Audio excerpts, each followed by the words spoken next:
We all start out with some idea of where we're going, a plan, a job, a title that's supposed to mean you made it. But at some point, quietly, sometimes painfully, we realize we've drifted. The pace gets faster, the pressure gets heavier, and without even noticing, we've lost sight of who we are underneath it all. The Path is a podcast about what happens when we finally stop long enough to ask the harder questions. How am I showing up for myself, for the people who mean the most to me? And am I even on my path anymore? I'm Chris, and I've had to ask those questions in hotel rooms at 2 a.m., just like the one outside of Dallas where I woke up in a full-blown panic attack, heart racing, chest tight, thought I was dying. And then when I realized I wasn't, I had to face something even scarier, that I was living in a way that was completely out of alignment. I was checking boxes, performing well, and totally disconnected from myself. What I've learned is that the real change doesn't just happen in the rush. It happens when we finally create the space to slow down, to get honest, to do the work most of us avoid, so we can uncover our true path. This show is about that journey, and I'm not walking it alone. Each week, I'm joined with Stuart, a CEO and good friend who found purpose in leading high-performing teams, and deeper purpose in guiding other leaders towards personal and professional fulfillment.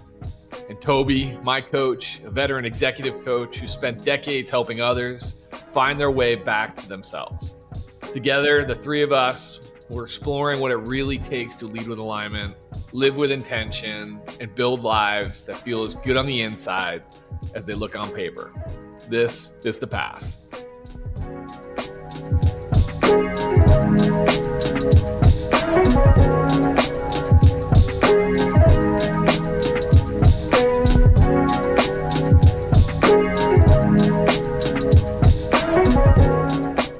Thanks for joining us today. We're jumping into how are you guys doing today?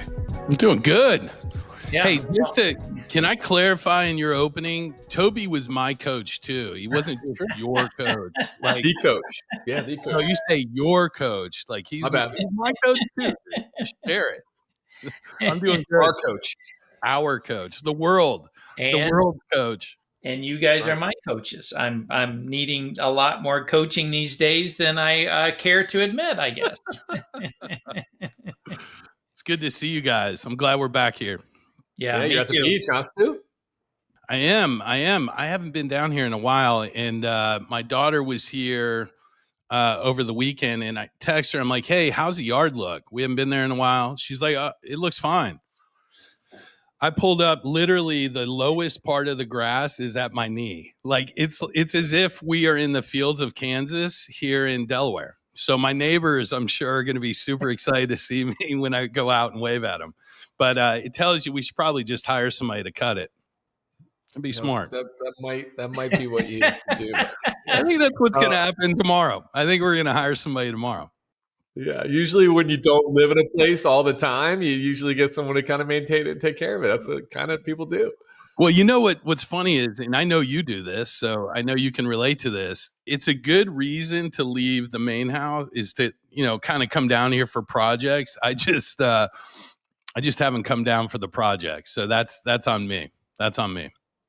And I love the thought of the follow-up with your daughter after that, hey, everything's good and everything's like just that conversation. Like, gosh, I could have been a fly in the wall for that one. Meanwhile, there's not one beer left in the entire house. I looked in both refrigerators. Beer's wiped out. Wine is pretty wiped out. But the grass is, 6 feet tall. We're fine. Pretty much knee high. It looks good. Looks good. We're Isn't good. Isn't that funny though? The view from a kid, like they just don't give a shit about anything, and which is kind of a blessing. I wish I could go back to that. I give a shit about everything, and I'm trying to get back. Maybe not all the way back there, but maybe like midway back there. But just don't give a shit. That's awesome. I can go as far as like kicking my shoes off, like my kids do, and just leaving them and just saying, okay. 5 seconds later, I'm go back and I pick them up. It's like I try to break the rules like I did when I was a kid, and I just can't do it. I've been so programmed as an adult. Yeah, well, we're the ones that pick them up now. So that's that whole like full cycle moment. Because when we were kids, maybe someone else did. But now we're like, this stuff isn't moving. Like, wait a minute. I got 7 pairs of shoes out here by the front door. I'm tripping over high heels. Yeah. I'm the only guy in the whole house, so I knew whose shoes were whose. It was pretty simple to figure it out. And very rarely they were mine. That's awesome. That's funny. Well, it's good to see you back down there, bud. That means that makes me happy because that means it's summer, It's summer. We're here. I look forward to that, man. Yeah, I can't wait. I can't believe it's Memorial Day weekend is coming up, or what, a week away from that. So it's just welcome to summer, baby. We're here. That's cool. Tob, how you doing, buddy? I'm good, man. You have summer every day in Arizona. In Arizona, we get summer every day. We got 2 seasons, and we are in full-on summer season right now. But I still like it, though. You guys know. I mean, I've been here long enough that we can adapt. But yeah, it's knock on wood. It hasn't been too hot yet, but summer feeling, that summer break, and I think, Chris, to your point, like just we still having teenagers in the house. It's still that kind of that awesome moment of like, I got summer ahead of me, and what will we do or won't we do? Those kind of things, like mowing the lawn, that kind of stuff. So it's I remember those feelings, and I love summer break, just as much as I think you guys did too. But all those memories of my childhood, they weren't during school time. They're a lot more about those summer opportunities. So we've been kicking around a little bit about what to do over the summer, and maybe peel off and go do something. That's awesome. That's even fun talking about that, like what could we do? What would we do? That kind of stuff. So I'm good, man. I'm excited for our combo today too. Yeah, me too. Yeah, we're gonna kind of just do a catch up. We're gonna start introducing guests over the next couple episodes. We got a couple that we have in mind that we wanted to have for our first guest. And one of the questions we're gonna ask them is, where are you on your path, right? On your true path. And a lot of times in the corporate world, we look at, well, not a lot of times, the way we look at it is how are you in life? How are you as a leader? And how are you as a team member, right? We have an assessment that people go through, and it gives us a real good indication with how people are showing up in those areas of business in corporate America. Real life's a little bit different. Life encompasses a lot, right? Your health, your relationships, your well-being, your mental, your physical, all those things. So life can be a lot. But we just wanted to kind of kick off this episode with us, kind of a little check-in with where we are on our true path and some of the struggles that we're going through, some of the things that we're hearing out in the coaching world, some of the stuff that we have going on in our worlds right now with our kids leaving and staying and all going all over the different places, as husbands. So we just wanted to kind of kick it off and kind of check in with the audience and let you guys know kind of where we are with our true paths. Hopefully you'll enjoy the conversation as much as we're looking forward to it. So, Stu, you want to kick us off, buddy? Yeah, man. Thank you. I was trying to figure out how I would start, and I think to start, I'll give you kind of an update of where I am. Over this podcast, I think a lot's played out for all three of us in a lot of ways. I think for me, the flash back to a year ago when we started this and where I was compared to where I am now it just seems like a totally different person to a large extent. And so to give an update, I'm doing the best I've done as an adult in more ways than one. Fulfillment has been something that I have yearned for in a lot of ways. Once I left my previous job, there was just a big hole, and trying to sift through that hole and really figure out, well, what do I want to fill it back up with? There was tons of opportunities and tons of different things, but it was, I've been on a journey for the last year and a half of really self-discovery, of figuring out who is this guy at 52. And it's been scary as shit, to be quite honest with you. That year and a half has been, and you guys have been with me through a lot of it, a lot of peaks and valleys. But to get to this place today, I was thinking about it this morning. I used to wake up with this big pit in my stomach. It was almost like there was anxiety was preparing me for the day more often than not. And I don't miss that buddy, but he's been gone for a long time. He's been gone for a few months, and that freedom and that lightness that comes with that, I forgot what that felt like. I forgot what it felt like to not carry a cloud with you. And so the last couple of months have been just absolutely inspiring personally. And what's really cool about it is I think for the first time in my life, I've been doing it for me. It's not been a response to something else or at risk of losing something else. It's really been, I just got tired of not taking care of myself and making myself a priority. And so, that seems super selfish. And I know we've talked about this multiple episodes, but it's kind of crazy when you start to make that intention and you start to let go of the things that you can no longer control. I just found I had so much more energy for me, and what that sparked is more positive kind of deposits, more energy, more interaction, more vulnerability, more courage. And with all that, you kind of start really living life. And so it's been a really cool year and a half. It's been hard, but I'm really proud of where I am today. And what's validated that, and I know Toby's got some stuff, he's taking notes, so I'm sure both of you will be coming in. Yeah, there's a lot to unpack there. Yeah, there's a lot. I'll pause there. I do want to make a segue into my kids, because I think that's been some really powerful, validating moments. But I wanted to share that with you guys. You guys have been with me on this journey. I'd love to see if you feel a difference, or more importantly, what you heard me say, because you'll call bullshit on me if I'm not. Oh, I've been waiting on this bone here. I didn't know this was going to be the bone I could hop on immediately. But I think, Stu, let me first, and Chris, let me know, because you and I haven't talked about this. We haven't talked about our partner, Stu, in this regard. But like, what I used to always get the sense of with you was, and I think let me be responsible. I do this, and I know Chris does this. I mean, we all three of us do this, and I think it's probably safe to say everybody does it. But there was always this kind of convincing us, and then and I knew what you were doing, and then convincing yourself like what this state would be like. Hey man, I'm great, I'm everything. And I know Chris knows this, and I know you and I know this about Chris, and then you guys know that about me. It's kind of like wait for it, because there's like who I want to be. I want to be in this space, and that was always earnest. But it was, hey guys, I'm good, and you kind of knew, like, are you? Like, you might be good right now, but are you good tomorrow and the next day? And what I definitely noticed with you, and in the last, you referenced like the last couple months, but I'd say for a little bit longer than that, is that you don't, you still say it, but it doesn't sound like you're trying to sell it. There's like totally different kind of, you're saying what is true. Oh, and it no longer feels like you're having to sell us on it, or at least me on it, or better yet, and the deep core of it all, I would rather you're not selling yourself on it anymore. And that doesn't mean that, you're not going to have these days that come up, but boy, you just seem more in congruence with the words now more than ever since I've ever known you. So that was it. And I noticed it up when we were up at the lake, at Chris's lake, like there's some calmness. Now, if we can get you to keep getting settled so that you're not always looking to do something next, or you're peeling out of there quick to go somewhere else, we still got that hill to climb. Sure. But man, where you're at right now, I mean, it just seems very congruent. I appreciate that, man. That's very validating. Yeah. I think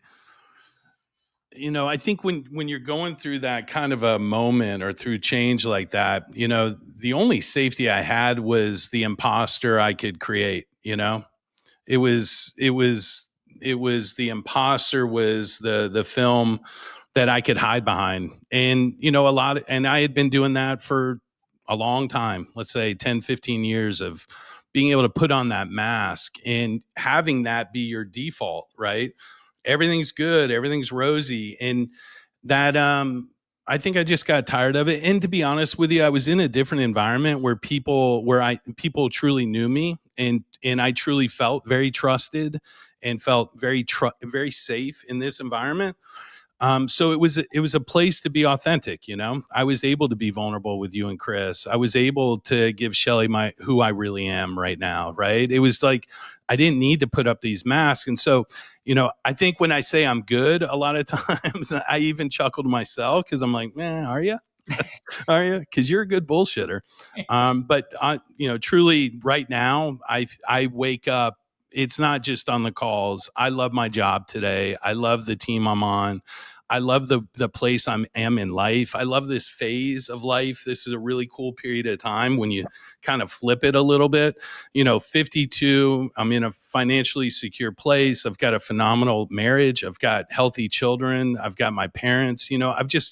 There's so much that I have access to that for the longest time I didn't notice or pay attention to. And so I think that's probably more of why it's sticking, is that thought doesn't fleet. That's kind of a foundational belief now, I think, in a lot of ways. So thanks for the feedback, Toby. I appreciate it, buddy. You got it. That's helpful, Stu, because when I'm looking at it, I'm like, you had all those things before. You're financially set, you had a great wife, you had good kids, you have a good relationship with your parents. But what you just said was really good for me. It's like I don't know if I paid attention to them as much. And now I'm kind of where my feet are, which is kind of cool. Yeah, it's where my value is. My value is placed in the control of others for the majority of my life. That's my truth, and I think what I've taken back is that power of, and I've said this to you guys a couple of times. I'm a fucking great person, man. I'm like, you want me in your life. Like there's, a healthy version of me is rocket fuel for people, and I'm feeling that healthy version of myself, which is great because I'm seeing it impact the people that I always wanted to impact. But the reality was, I was very self-obsessed. I was very consumed with my dysfunction. It controlled my identity to a large extent. My identity got kind of wrapped around this broken executive with a fucked up childhood. And, this story of overcoming is really cool to share in moments like this. But when it becomes kind of your identity and you're always this broken person, that wasn't, the vast majority of my youth. I wasn't this broken kid. Is when I got to an adult and started processing everything, I just got latched onto that. And what I realize is, latching on to all the good that's going on in my life, latching on to the emotions of success and actually prospering and not just surviving. Like there's a whole new world out here when you start to kind of shift the lens a little bit. And that's ultimately what the last year and a half has been. Now it's been tough to do that because of my inner critic. My inner critic's the biggest challenge that I've had to overcome. And I don't have that thing slayed by any means. I dealt with it this morning. I had a call with a client. I told myself 100 times it was going to go terrible. And 5 minutes, I locked up the deal. I mean, it's that negative criticism that puts me in that place of going, I'm doing great, and I'm not. And it's usually not the external world that's put me there. It's something that's going on inside. I've just figured out how to manage that a little better. Which is bringing a lot of joy to my life. So awesome. I don't want any, I'm nervous. Like I'm not looking to disrupt what's going on right now because I haven't had this in a long time. So it's super important to me to be intentional about the majority of my days because I want them to feel like this. I'm not hoping they do. Like I'm waking up with the intention of creating this feeling at the close of every day. And for the most part, I'm able to do that. There's some days where I need to call you guys and, whether you know it or not, you're shaking me off that limb of uncertainty or self-deprecation. And I'm back on the bus. I'm back and going. So I like this phase of life a hell of a lot better than the previous 20 years. I can tell you that. Really? That's great, buddy. That's good. Well, and I think, I say that too. Sometimes I kind of got caught. One of my friends kind of caught me that the other day. I think that those other phases of life have kind of gotten you to this point. Here. Yeah. You know what I mean? So it's like, I don't know if it's hey, I didn't like those. It's just, I learned a lot from those, and I learned who I don't want to be. I learned who I don't want to, show up as. I learned to find myself. I learned not be so critical. But man, we had a lot of fun in those parts of the days too. That's what my friend reminded me of. He's like, man, you had a pretty fun life, man. I'm like, yeah, I guess you're right. When I look at that, so I just had to reword that for myself. Totally. So it's like, I wouldn't be here right now if I didn't have those moments, and I didn't get through those moments, and I didn't start to understand who I really want to be.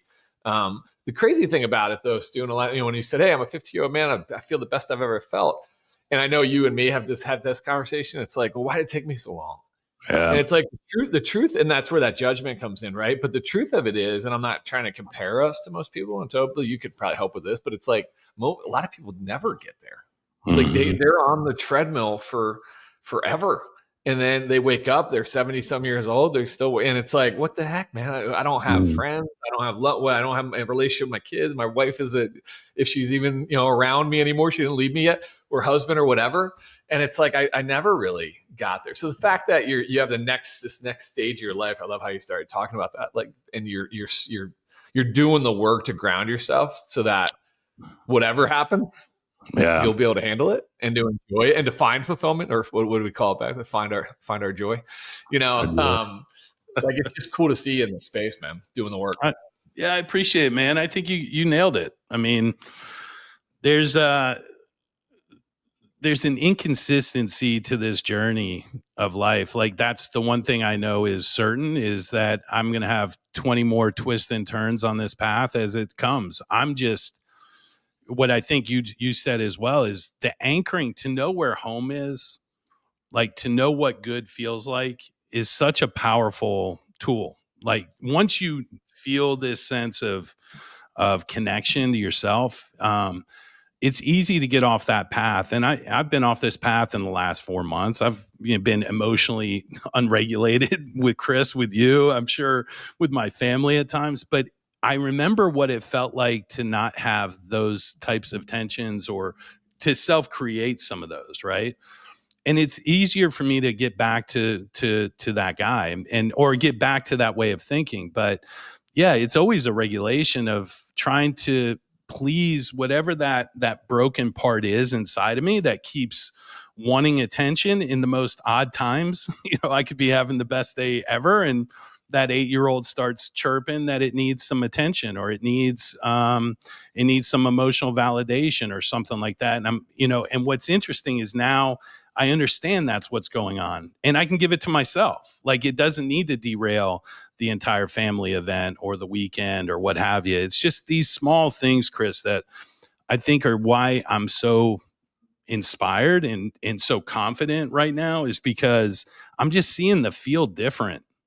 It's just a different field than it was for me, the first 52 years. And not that I've arrived, or I'm not here to claim anything. I'm just here to say, I can understand the conversation I'm having with myself today is a hell of a lot more productive than the one I was having maybe a year ago with myself. Yeah, that's awesome. And Stu, you hit on this, but I think it'd be good for our audience to just, because I'm sure there's some people listening to this thinking and feeling similarly. Either they're there as well, and they got their insecurities about whether they can stay there or not, and or they look and hearing what you're saying right now, and they're like, man, I want to get there. Can you put your finger on maybe some of the ingredients of that for you? You talked about, having safe relationships, trusting relationships. I think you can't emphasize that enough, because I think that's a big environment, plays a giant role in people's progression in life. But anything else for you that you would kind of recommend? And I'm putting you on the spot, but just something for the listeners on this. It might be some good takeaways on this. Yeah, I think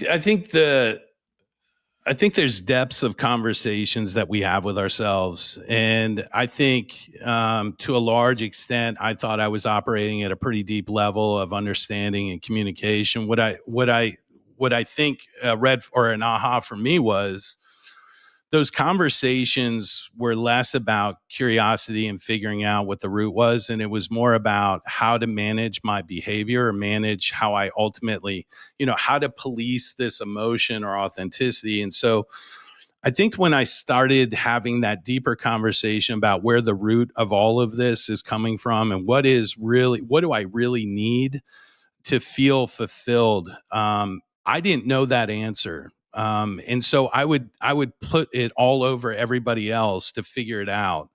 And if you didn't figure it out, then I shot you out of my life. Right. So the idea was, I started to slow down and really think about, well, what's important to me? Number one is I enjoy time by myself. And for a long time, I would avoid saying that, but I truly enjoy one-on-one time with myself. I enjoy drawing. I enjoy reading. I enjoy that quality time, but for whatever reason, I wouldn't give that time to myself, and I would punish everybody around me because I wouldn't have the discipline to give myself what I needed. So I was operating at a deficit in most situations just because I wouldn't give myself the things that I know I needed to be whole. The other thing is I need affection. Affection is an incredibly important part of my life. Affection with obviously my wife, but also affection with my children, with my friends. That feeling of love is something that I want, but yet I don't always put that out there or as an invitation for that. So again, what do I want and how am I putting myself in the position to get it? And how do I maintain that? So that was one of them, is to really get honest, because a lot of times when I would ask myself what I want, they'd be superficial answers. I wanted so much money in the bank. I wanted a promotion. I wanted this. I wanted that person to need me or validate me. And when you get deeper into that, you start thinking about the environments and the emotions you take out of the moments that you live, and you live them a little more intentionally. I don't know. It fills the battery up that much quicker. The other thing was, I just had to stop lying to myself and to the people around me, because they would accept me because they love me. So they would accept my lies. And my truth is, I would lie to as many people as possible as long as it protected the big lie, which was how much I hated myself, at the core. And so when I stopped apologizing, I'm sure it wore you guys out because you had to hear the transparency of my dysfunction that I was going through internally. But that was also part of me choosing not to shy away from it or glamorize it. I think there was a time I took my mental health and probably positioned it as something glamorous more so than it was. And so I just started to be truly honest about what I was really feeling. And the people that love me started to understand that there were some things that were some wires that weren't connecting the right way. And I was able to get to the root of how I was showing up for others. And that really connected, because ultimately, for the 52 years of my life, I wanted to be healthy for everybody else. And for the first time, I'm really motivated to be healthy for me. And that's rippling through those relationships. So again, I could spend an hour and a half on a podcast talking about this journey, and I'm sure the audience would love nothing more than that. I'm probably not, but I hope those two steps make sense. But those are two things that were big for me. That's great. Thanks for their vulnerability and really going there, buddy. I love that.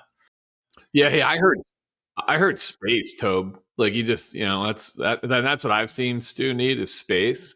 But that's a double-edged sword too, right? Because once you give yourself that space, then it's like, all right, what am I going to find out while I'm in the right? Yeah, it's like then that millimeter keeps going and going. But I've seen you work through all of that, man, with our help and everything. But like that's that's what we talk about. That's the work, right? And we give that in executive coaching, right? Like these executives are moving from meeting to meeting to meeting to meeting, and it's like, whoa, man, you need space to decompress that last meeting, reconfigure, repivot, ground yourself for who you need to be in the next meeting for that next person who's completely different person with a different so on and so forth.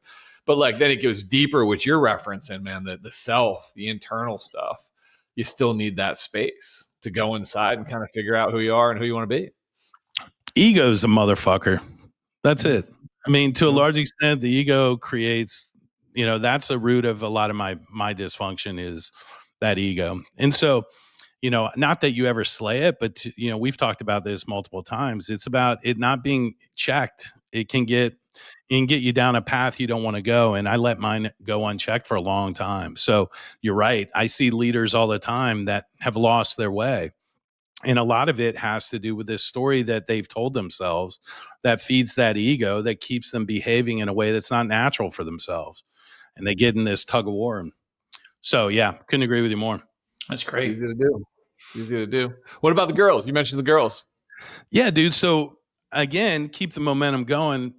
Last weekend, I had the opportunity to watch my youngest daughter graduate college. And for the people that listen in, for those that that know me know this, but for those that don't, I never graduated college. And so something that was really big for me was to ensure that both my children had the opportunity, if they wanted to graduate. And so to have both my daughters there and to see them both have graduated was a super impactful moment for me. I got incredibly emotional in a weird dad way, like random tears, like walking to brunch. No, it was not the ideal time to be a little emotional, but it was perfect for me. And it was about just how proud I am of them. You know, both of them have had challenges throughout, both personally and through school. And, you know, there were so many opportunities for them to quit and give up or say it was too hard. And to watch them push through and accomplish was just super proud moment for me. On top of what I just shared, like all this other momentum. So, and all these good feelings. So, yeah, the girls are doing really good. Steph's got a boyfriend, which I'm sure she's going to love me talking about on a podcast, but I won't go into detail on that. but I will say it's great watching her be happy. So that relationship, to watch your kids in an adult type relationship and see a positive side of it, it's fun to watch. It's you're happy for them, you know? So again, Shelly's great. We're knocking out the 100-year-old house. She and I are talking about what our adventure looks like. And I think she probably wants to see that back half of the life now with this guy instead of the one that was trying to plan it 6 months ago. So, but yeah, the moons are aligning and the worlds are all at peace right now, but the girls are doing good. Hey, if you were going to name that emotion though, you know, that dad moment thing, like what was that? Cause you've referenced a couple things. Not only I know the love you have for your kids, but there's that other element about college and just the significance of that kind of, and not, you know, to the point that everyone needs to go and everyone has to go to have a good life, but the fact that happened. So I'm just curious about that dad walk there and that moment you had. What was that about for you, emotions wise? I mean, there's probably part of me that, you know, worried at times that maybe my kids, you know, would think that I didn't go to college so they didn't have to, or what happened. There was that story, but you know, the honest thing is I knew how much that meant to them for me. You know, I knew they knew that. And I knew when they walked, I'm going to cry now. It's powerful, buddy. Lean into it. I knew they were proud of themselves, but I also knew with that look in the eye that I did this for you, Dad, you know? It's big. That's cool, man. Yeah, it was awesome. That's making me cry. Well, it's really, you know, it's our deepest level of truth, right? And it's just, that's what we want to keep pushing. And it's what you just opened with about where you're at and why you are where you are. And you bluntly said, it's about me telling the truth on myself. And that truth also includes this just deep level of personal pride. And then there's nothing in this world, and I know I can speak for you guys, that will be when our kids look at us and they're proud of us as much as us to them. I mean, there's just nothing. I mean, at the end of the day, if that's what it's about, and their happiness and our happiness and all of that stuff works together, then there's a lot of things that get checked off that box list of who I want to be when I grow up. And I hope I leave this place better than I, you know, found it, type of thing. So totally. Yeah. Thanks for pushing. Yeah, I knew those tears weren't far behind, but just a little nudge, they'll come out. They always do. It was just a power, you know, my kids and I have my whole family, the four of us, you know, we've been through a lot together, and there's this feeling of, I got you, right? Or I'm not going to let you down, or I won't be the one to not hold up my end of the bargain. And so there's this tight knit kind of validation of, they know how important that was for me to see them graduate. But even beyond that, they bring it up in the aspects of just when things go bad or things go sideways, they know we've always got each other. And it just those moments when I get that look in the eye, it's just, there's nothing I could never, there is no money, there is no emotion that will ever mean more to me than that look. Ever. It's cool. And again, a lot of people never even see that look because the money does mean so much. and the title means so much, it's like to be grounded enough to actually be in that moment where you can feel your feelings, share that with everybody, and like really enjoy that, knowing like this is the main thing. Totally. Keeping the main thing, right? We have a friend that taught us that, it's pretty cool to see. Yeah. And that, and also I think we miss the look. I don't think as men, when even, wow, you're going to get me emotional too. It's like, well, let's pause here for a second. Like, can we lean into this with some, and, maybe sometimes our loved ones are giving us the look, and the look of pride, the look of love, the look of safety, the look of, you've really, helped me, protected me, or whatever else. And I think sometimes we get just so caught up in what our roles think we need to be, or what our to-do is going to be next, or where we're going. And it's just one of those things where I think, Chris, you're right. And I'm just offering an and, not a subtraction of that, of just like, we also got to pay more attention to those moments that I think are given to us that sometimes we don't recognize. And I don't want to blame us for it. I just want us to be a little more aware of, it's not about pace of play. It's about the presence, just being in the moment, and, I get it. It's easy to say and hard to do, but isn't that the joy of life? Well, it goes back to what we were talking about earlier. I think I missed a lot of those moments over the years because I was focused too internal, Yep.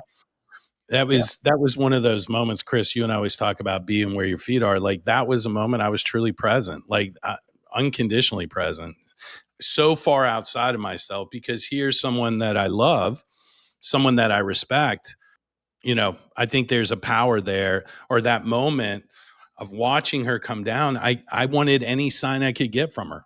I was hanging on every movement, every body language, every word. It meant everything. So yeah, you're right. I think I missed a lot of those. Yeah. Yeah. And it's, again, I just say that to everybody of like, that's listening to us today. Just, if there's a moment there where you can, take this today and think, well, today I'm going to pay more attention to the signals and signs I might be getting from those around me. That would be just something that might be a gift from this particular call today, which is great. Yeah. So we got a text after that too. Didn't she find a job right away? So that it just kept rolling. Yeah. She ended up having two offers, which, in the commercial real estate world, you're not told that that's, going to be a hot market coming out of college. And she had opportunities to look at other businesses, other industries, but she's hell bent on doing this. And so she applied, and she actually got two offers from two of the top 5 firms in the US. And what was interesting was she didn't know what to do. Neither of them pay a salary. So let's not get excited about that, right? These are brokers, sellers. So, it wasn't really about the money. It was more about the culture. And it was just really cool to talk to her. Well, here's another example. I mean, again, I don't know how valuable I could have been as a father the previous 20 something years of her life. But I do know that at 25, when she's looking for a job and interviewing, I'm super valuable. She called 3 or 4 times a day. And what's interesting is that call happening now because of the job, or is that call happening because I'm available?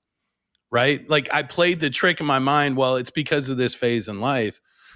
But the reality is she's calling without talking about work. We're talking about life. So this awesome partnership. So she ends up on Friday, has to make that dreaded call to the employer that she's not taking the offer. And she's trying to figure out every way possible to get out of having to physically call them. She's like, can I shoot a text? How about an email? I'm like, nope, you're making that phone call. You got to make that phone call. So the guy hasn't called her back. She's called 3 times, but she'll be more than prepared to let him down in person and not break up over the email. But she's locked and loaded, moving home tomorrow, and she'll be living at home, which will be a whole nother dynamic. That's a whole nother episode.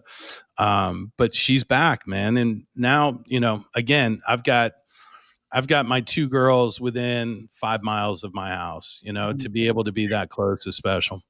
That's great. That's cool. I think that's cool. Tell us if that's cool later. The living at home part is going to be cool for about a month. And then it's Shelly or my wife and my daughter will have to work out some rules on the front end. Yeah. Cool. Yeah. That's good, man. It'll be good. I'll let you know how that goes. You want to check in, Chris? What do you want to do there? Yeah. No, I think this is good, man. Let's just, you and I can do another one. I think is probably more appropriate just for time sakes and stuff. I love this. I love going in. I love kind of just staying there with Stu. I love the emotion of it, man. Like that's something that I get to see a lot with you, and I think you get to see a lot with me, and we share that with each other. But for you to take the risk and share that with the people that are listening, I think is really special, man. And not apologize for it either, right? Like, it was there. It's like you've gotten to a point where it's just like, this is who I am, and I'm not going to apologize for it. And it comes from a really good place because it's pure. That you're happy. It's happy emotion. Like I just think it's really good for people to see. So I'm just I'm grateful you shared that with us, buddy. I appreciate it, man. I didn't mean to take this episode, but I'll gladly take it. I'll always take the time and the focus. But I'm looking forward to when you guys get in this hot seat and we can have a little chat with you too. But all jokes aside, the other part of the conversation, Chris, just with the time was kind of what's happening. What am I seeing out there? What are we bumping into? And I think it kind of parlays a little bit into my story. And that's just around the concept of boundaries and just the need for not boundaries to keep people out, but boundaries to keep what's important in. And a lot of times what I'm seeing with a lot of leaders right now is they aren't allowing or developing the skill to create some of those healthy boundaries when it comes to work or even comes to home. And so what happens is we end up with a lot of uncertainty in culture, and we end up with a lot of leaders that are trying to be nice instead of being authentic and honest. So again, just pulling through some of our earlier conversation, I'm just seeing people really struggling holding that line of what's acceptable or what's needed in order for business or for a company or a position to do well or to make an impact. And I not that that's new. I think we've always seen people struggle with accountability or certainly with establishing a runway or expectations. But it just seems like more than ever, and I don't know if that's a byproduct of coming on the back end of COVID, and we haven't had those kind of conflict-based interactions in a work environment where they don't have so much emotion tied to them. It's amazing how much emotion is being tied into the world. I don't know if you guys are seeing that.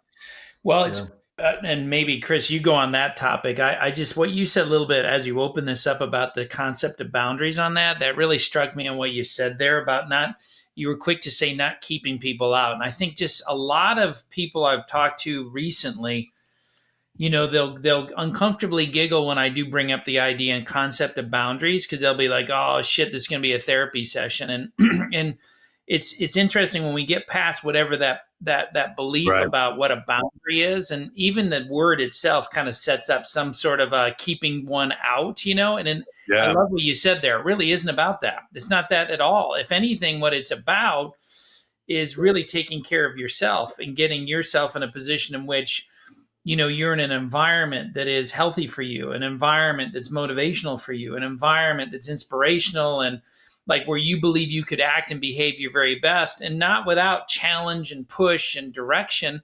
Yeah. I think some people really get quick to like, oh, well, then it's just la la land. It's like a perfect recipe of what we all need to be great. So I think you really nailed it there, Stu. Boundaries aren't about keeping you all out.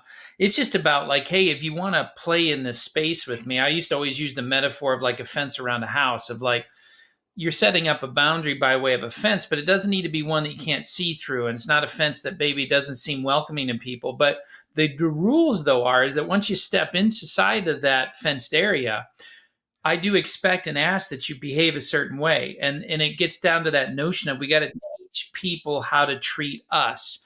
And it's like, hey, while you're here with me and I'm in engagement with you, these are some of the things that I need from you. And these are the things I don't need from you. And that's where that harshness of boundary could come up. But that's just a real protective thing. It's like, guys, we aren't in relationships year over year and decades with people that don't respect us to a degree. And really what that means is respect what? Well, expect my value, you respect the friendship, you respect the relationship. Well, the relationship, the ingredients of all of that does also include we have some healthy boundaries for each other. We have some things where and we have that. That's what another thing I think that we get to create with friends that came together in this. But we all have and have been creating our own boundaries. And when we fall off with one another, it's usually because we're not honoring each other's value, or we're kind of maybe giving ourselves something that, isn't intentional, but it's still impacting us. And so I just wanted to unpull that one just a little bit, or pull that thread a little bit, is what I meant to say. I just think boundaries are such a healthy mechanism for all of us, and it doesn't have to mean it's keeping people away. It means I'm keeping myself healthy. Yeah. Yeah, I'm seeing when the lack of boundaries it's creating people's identity. Right? Like, because they never created boundaries, and they've just, organizations, people just naturally will just take, right? And if you keep giving, they're just going to keep taking. That's welcome to being human. Welcome to being an organization, right? If you're going to keep giving me hours and keep performing, like, I'm going to keep taking, so I make more profit, whatever. Without creating those boundaries and taking care of yourself, you kind of lose yourself a little bit. And I've seen a lot of people out there that I'm working with right now that are kind of are trying to reclaim themselves, right? So then you try to unpack all those things, all those yes, and all the unprotecting of self. And that, Tobe, to your point, that means me putting me first, but that's not what I've done the last 10, 15, 5 years, whatever. So it's like, how do I now do that? How do I reestablish new boundaries when so much of my identity is attached to these old boundaries that I created? And press and pause and reset and pivot it. Like, it's an unpack job. And Stu, that's what you and I went through when we left. Yeah. Right? Corporate America, it was like, holy cow, I walked down the stairs and I'm like, well, what do I do now? Because my identity was so attached to giving so much to an organization and the people within that organization. And now I didn't have that. So now what? I went through a spiraling, right? And I think we both did. I think a lot of us do when we do something like that. So I've seen it on the unpacking of who they've become because of lack of boundaries and trying to reestablish those. It's a hard unpacking job, man. Yeah, I was writing down in prep for today. I was just thinking how to articulate that. You guys picked up on it right away, but I was thinking, like, unclear is super unkind. Like, when a culture, when expectations are unclear, and you have your team struggling to figure out what good looks like, there is so much wasted energy that could be focused in such a more productive way. I also think about, in one situation, one of my clients, the nice leaders build toxic cultures, is what I'm seeing. When they don't want conflict, or there isn't honesty or truth telling, they become really toxic environments where political environments start to get formed there. And so I think of all the ripple effect of what happens when an organization or a leader lacks clear definition of who they are and what those boundaries are, of what to create a good environment. The other thing was, I begged to be in that chair. Growing up, I wanted to be an office manager. I wanted to be in leadership. And so there was part of me that understood what came with that. And part of that is by holding a process or holding people accountable to certain behaviors. But what I see now is this want for popularity or acceptance more prevalent than I've really ever seen it, where a leader is afraid to kind of create some of those boundaries, or they're looking above them for their leader to create the boundaries for their team. And so it just creates this big dysfunction. And so if any leaders listen to this that's apathetic about this topic of boundaries, I highly suggest you to think about, what does great look like to be on my team? What does great, and what is it? What are your expectations in a perfect world, like if you're operating at 100%, what does that look like? What are the behaviors? What are the skills that are necessary there? And make sure that you talk about that with your people. I'd be shocked at how many people leaders think they are clear about their standards and about their boundaries. But when you talk to their people, they have no idea. It's almost like you got to say it until it becomes a joke. Didn't Simon always say that? Simon said, when they start making fun of you, you know you finally made it. You finally got them to hear you. Finally got through to them. Yeah.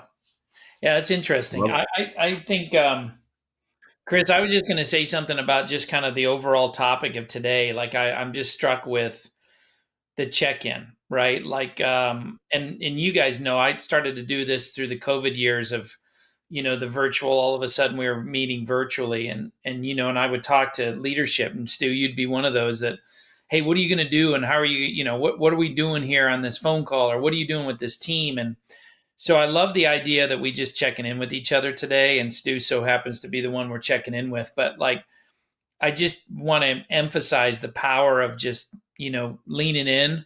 That with something as simple as how are you doing, and maybe less about what you do, but more about how you feel and who you are. And I think we get so caught up in a lot, especially in this, anxious moments we're all in, and the markets and our companies and our leader, and we get just so caught up in task. And I just think that, the slowdown, but what I'm really thinking is the slowdown in the drive of the car when you're leaving one of the ball games or the practices or whatever else with your kids, that I hear a lot about. A lot of the clients I'm working with are going everywhere with their children on their sports stuff. I just wonder how much they just take 5 minutes to just check in with, hey, how are you doing? Like, how are you really doing? Not how you did on the field, but just how are you doing in life? And, again, I know it's cliche, and I know everybody probably knows they should do that, but I just get a little bit tired with it. I know what I should do, but I don't do. Occupational hazard of a coach of to really kind of put their feet to the fire of like, do you really want to do it? And I just, again, this today was nothing scripted, more about, we just want to check in with our partners. And Stu, I appreciate you leaning in the way you did. And I certainly learned a little more about you today just by checking in, even though we know each other and we work with each other. So just something, Chris, as we were sitting here, I was just thinking, I don't want to miss the moment of just talking about just the simplicity of today's call and how deep we got with it. And even though, it was an hour phone call, like it could be a 2-minute conversation that makes all the difference with somebody that really matters in our life. Yeah, well said. Really well said. Thanks. Hey, we do this out with teams. We do this, we probably need to do it with our families more. I probably do it with too much of my family. They're sick of me asking, how you doing? How you really doing? 3 boys, 3 high school boy, college boy, like, really, Dad? Like, just let me watch my YouTube video for a second. But it's funny, I read this, I'm reading that book, that was it, The 5 Types of Wealth. And I got the guy, Sahil Bloom's, his blog or whatever. And this morning was an interesting one, to your point, Toby. It's so easy to do, but do we actually do it? And he actually said that it's the say-do gap, a question to reset your life. And the premise behind it is, if someone was watching you for a week, and what would they see, right? And all the things you say you're doing, but what is that gap between, are you really doing them? And it's just a nice reset to give yourself a little bit of self-assessment to say, hey, what do I say out there? What are my values? What are my principles? What do I want to live by? But actually, what am I doing? Am I getting healthy? Am I having those conversations with my kid? Am I checking in with my significant other? Am I checking in with my team? Right? I say I need to do that. It's easy to do, but am I actually doing it? And to give yourself a little bit of a reset. It was actually a good blog about that, just reset, and just that. Again, that moment, right? That pause in your life that is really profound, where you can really make huge gains. So I love that you brought us all back there, Tobe. Stu, you probably have a bunch of feelings going through that story. I know we always do when we kind of share some of the stuff. Any last remarks, but before we close this one up?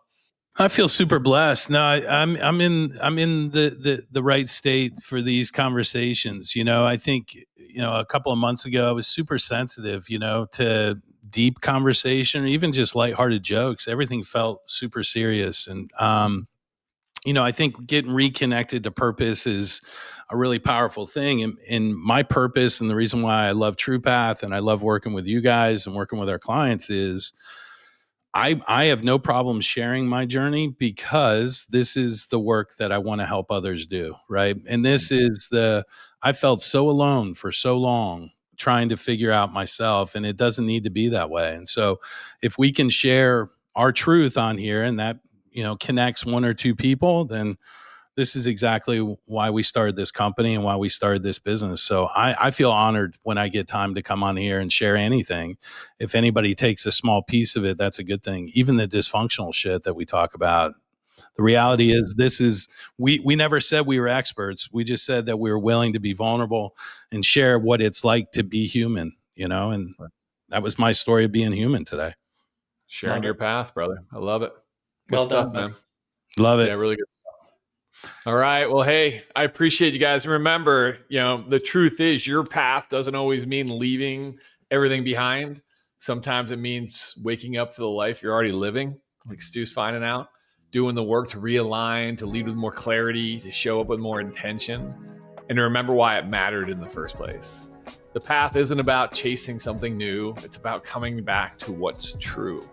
Thanks for being with us today. If this conversation helped you see something more clearly, share it, reflect on it, sit with it, and whatever your next step looks like, walk it with purpose. We'll see you next time on The Path.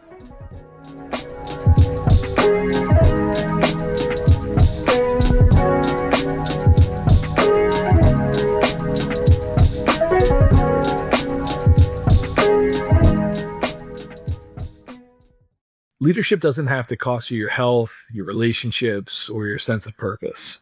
True Path exists to help you create space for the real work, the kind that helps you lead with presence in both business and in life. When you start showing up fully, everything starts to shift. That's what we're here for.